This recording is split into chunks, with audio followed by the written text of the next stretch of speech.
അരുൺകുമാർ, ഇപ്പോൾ ഇതിലേറ്റവും പ്രധാനപ്പെട്ട കാര്യമെന്ന് തോന്നുന്നത് ഇപ്പോൾ CPM-ൽ നിന്ന് BJP-യിലേക്ക് പോകുന്നു.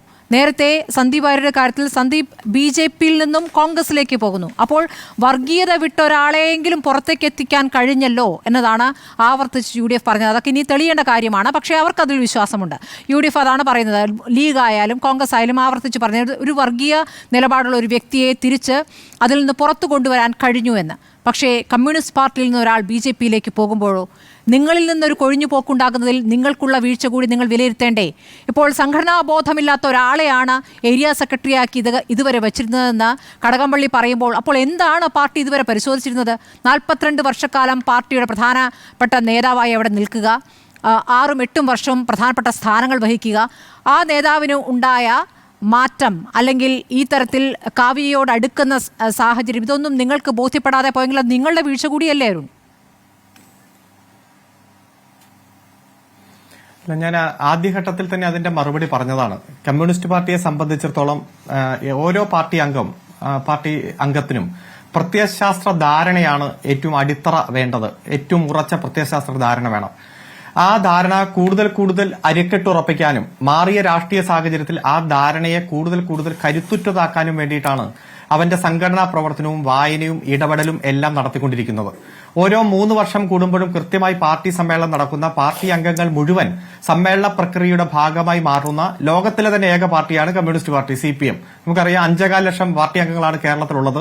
സെപ്റ്റംബർ മാസത്തിൽ നടന്ന ബ്രാഞ്ച് സമ്മേളനത്തിൽ മുഴുവൻ പാർട്ടി അംഗങ്ങളും പങ്കെടുത്തു. ഒരു ദിവസം ചർച്ചയുടെ, പരിശോധനയുടെ, നിർദ്ദേശങ്ങളുടെ, സ്വയം പരിശോധനയുടെ ഒക്കെ ഭാഗമായി മാറി. ഓരോ 3 വർഷത്തിലും ഞങ്ങൾ ഇത് ചെയ്യുന്നു. ഇപ്പൊ കോൺഗ്രസിനൊന്നും അത് സ്വപ്നത്തിൽ പോലും വിചാരിക്കാൻ കഴിയില്ലല്ലോ. അങ്ങനെ പരിശോധിക്കുമ്പോൾ വിമർശനമുണ്ടാകും, കടുത്ത വിമർശനമുണ്ടാകും, ചൂണ്ടിക്കാണിക്കലുകളുണ്ടാകും, അതുപോലെ സ്വയം വിമർശനമുണ്ടാകും. ഈ വിമർശനങ്ങൾ ഒരു വ്യക്തിയെയോ പ്രസ്ഥാനത്തെയോ തകർക്കാൻ വേണ്ടിയിട്ടല്ല, മറിച്ച് അവരെ കറക്റ്റ് ചെയ്യാൻ വേണ്ടിയിട്ടാണ്, കുറവുകൾ കണ്ടെത്തി അവ പരിഹരിക്കാൻ വേണ്ടിയിട്ടാണ്, നേട്ടങ്ങൾ ഭംഗിയായി ആവർത്തിക്കാൻ വേണ്ടിയിട്ടാണ്. ഞങ്ങൾ പ്രതിനിധി സമ്മേളനത്തിന്റെ ഭാഗമായി തെരഞ്ഞെടുക്കപ്പെടുന്ന പ്രതിനിധികൾ അവതരിപ്പിക്കപ്പെട്ട റിപ്പോർട്ടിന്മേലും സാർവദേശീയ ദേശീയ റിപ്പോർട്ടിന്മേലുമെല്ലാം നിശ്ചിതമായിട്ടുള്ള പരിശോധന, ഗ്രൂപ്പ് ഡെലിഗേഷൻ നടത്തുന്ന ചർച്ചയുടെ കാര്യങ്ങൾ പൊതു ചർച്ചയിൽ വന്ന് അവതരിപ്പിക്കുകയും അതിന് മറുപടി കൊടുക്കുകയും എല്ലാം ചെയ്യുന്നത് ഇത്തരത്തിലുള്ള പരിശോധനയുടെ ഭാഗമായിട്ടാണ്. അപ്പോ കഴിഞ്ഞ ലോക്സഭാ തെരഞ്ഞെടുപ്പ് കഴിഞ്ഞു. ആ ലോക്സഭാ തെരഞ്ഞെടുപ്പുമായി ബന്ധപ്പെട്ടുകൊണ്ടുള്ള വരവ് ചെലവ് കണക്കുകൾ കൃത്യമായി കമ്മിറ്റിയിൽ അവതരിപ്പിച്ചിട്ടില്ല എന്നുള്ളത് ആ കമ്മിറ്റി അംഗങ്ങൾ വന്ന് ചർച്ചയുടെ ഭാഗമായി ഡെലിഗേഷന്റെ തീരുമാനമായി അവതരിപ്പിക്കുന്നു.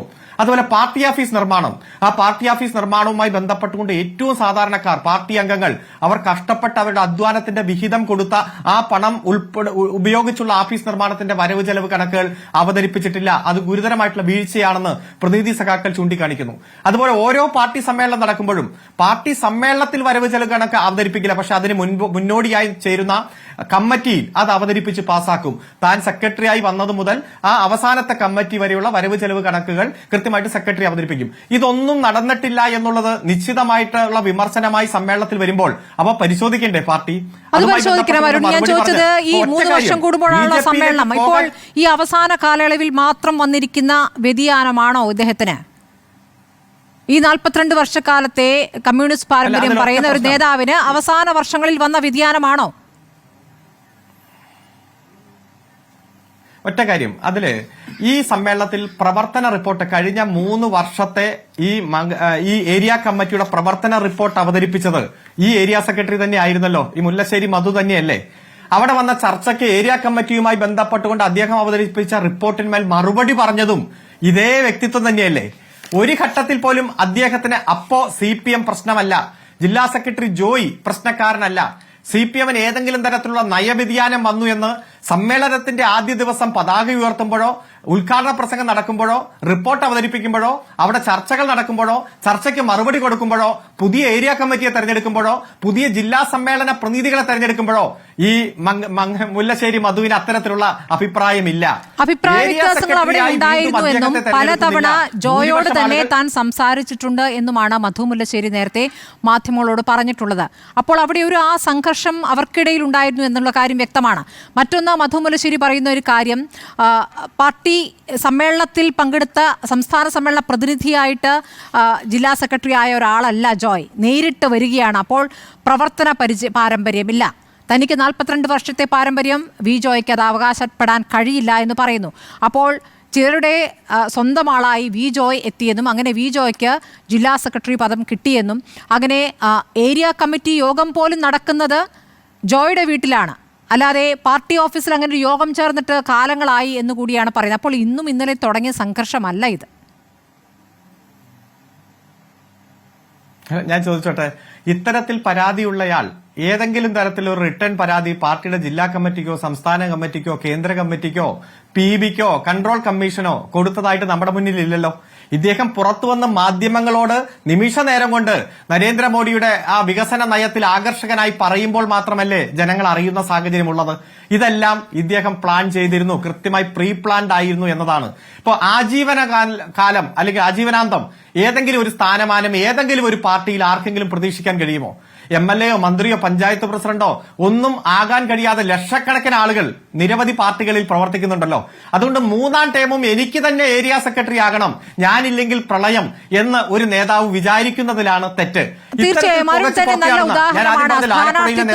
സ്ഥാനാർത്ഥിത്വം ഉണ്ടാകും എന്ന അരുണിന്റെ പേരിൽ പോസ്റ്റർ വരെ അടിച്ചിറങ്ങിയ ശേഷവും അരുൺ ഈ പാർട്ടിയിൽ തുടരുന്നു, ശക്തനായി പാർട്ടിക്ക് വേണ്ടി വാദിക്കുന്നു എന്നുള്ളതൊരു നല്ല ഉദാഹരണമാണ്. അപ്പോൾ പാർട്ടിയോട് കൂറുണ്ടെങ്കിൽ അങ്ങനെ തന്നെയാണ് വേണ്ടത് എന്ന കാര്യത്തിൽ കാര്യം വ്യക്തമാണ്. പക്ഷെ അദ്ദേഹം അങ്ങനെയല്ല പ്രവർത്തിച്ചിട്ടുള്ള എന്ന കാര്യം അറിയാം. പക്ഷേ ഒരു അപകടം അതിലുണ്ട് അരുൺ. കാരണം ഇദ്ദേഹം ഇപ്പോൾ നൽകുന്ന പ്രതികരണങ്ങളിൽ ഒരു കാര്യം പറയുന്നു, ഞാൻ അവിടുത്തെ പ്രദേശത്തെ നല്ല നായർ കുടുംബത്തിൽ ജനിച്ചൊരു വ്യക്തിയാണ്, അദ്ദേഹം നല്ല മികച്ച സംഘാടകനാണ് എന്ന് ഞാൻ കേട്ടിട്ടുണ്ട്, നല്ല ഒരു നായർ കുടുംബത്തിൽ ജനിച്ച വ്യക്തിയാണെന്ന് പറയുന്നു ഒരു ഭാഗത്ത്. മറുഭാഗത്ത് ജാതി അവിടെ ഒരു വിഷയമായിട്ടുണ്ട് എന്ന് പറയുന്നു. അപ്പോൾ അദ്ദേഹം എങ്ങോട്ടാണ് ഊന്നുന്നതെന്ന് താങ്കൾക്കറിയാമല്ലോ.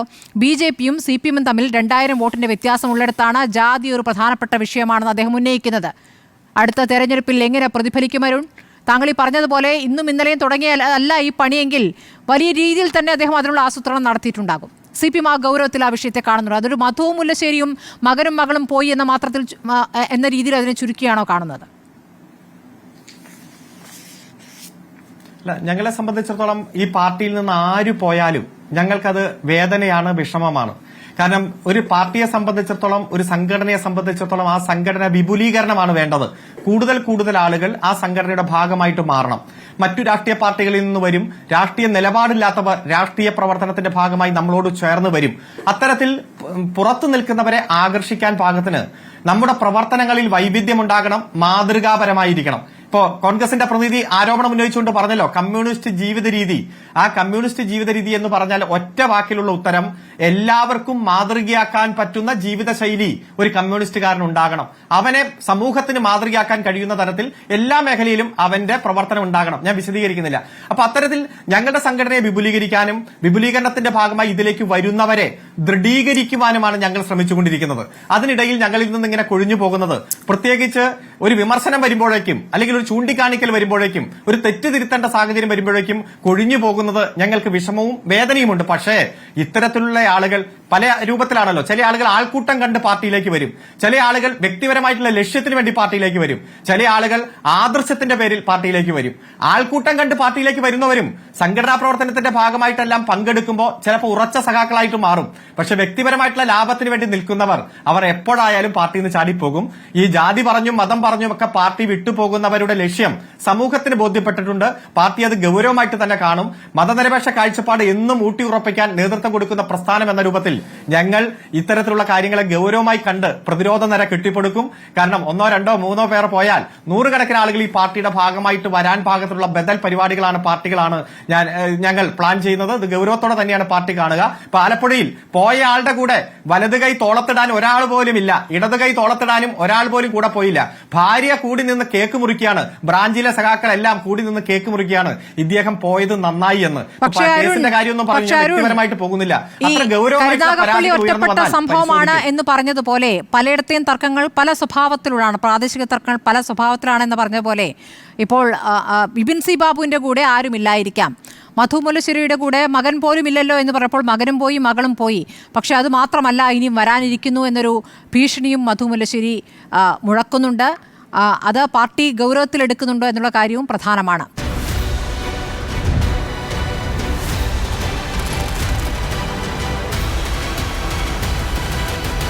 ഡിബേറ്റ് വിത്ത് സ്മൃതി പരുത്തിക്കാട്.